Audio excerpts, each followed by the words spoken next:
You know, I have a friend in Israel. He's about 80 years old. He's a phenomenal, successful tour guide. And we were texting each other back and forth the last few days.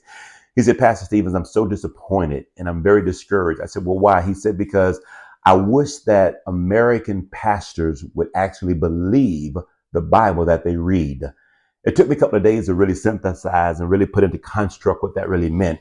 And I thought about so many people now who find themselves empathizing and sympathizing with Palestinians who, unfortunately, many of them have lost their homes, some have lost their lives and families, and that is absolutely horrendous. But at the same time, the same Israel that you preached about and you read about and you've promoted for 4,000 years is the same Israel that has to defend its borders, defend its people, defend its land. This is nothing different from the days of Esther and Mordecai dealing with Haman, who, by the way, was Persian, modern day Iran. This is nothing different from God saying, Saul, I want you to rid the land of all of the enemies. Don't spare anybody. Rid the world of enemies. David, I need you to deal with the Edomites and the Amalekites and kill all of them. And by the way, when you get a chance, go get the head of that Philistine, right? His name was Goliath. Where was he from? Gath. Well, Gath is modern day Gaza.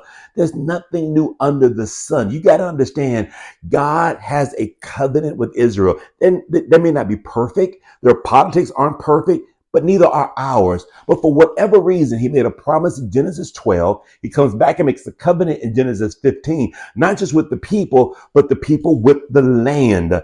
Israel is not occupying someone else's land. That is the land that God gave them.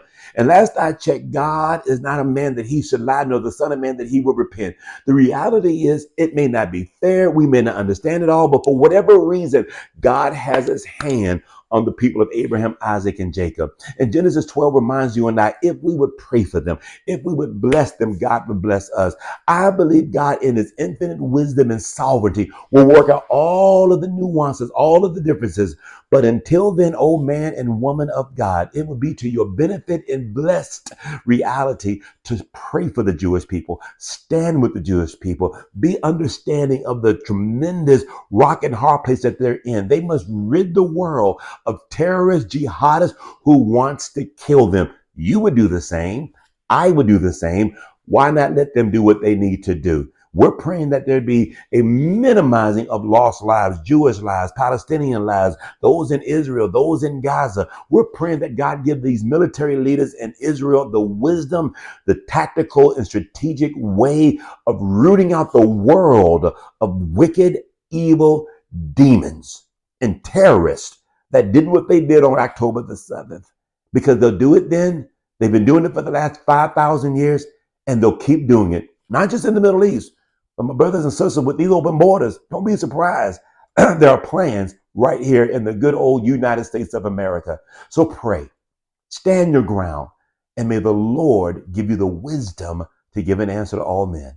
I'm Dr. Michael A. Stevens. I welcome, solicit your comments, your thoughts, your questions. I seek to be of value and be a blessing in your life. God bless.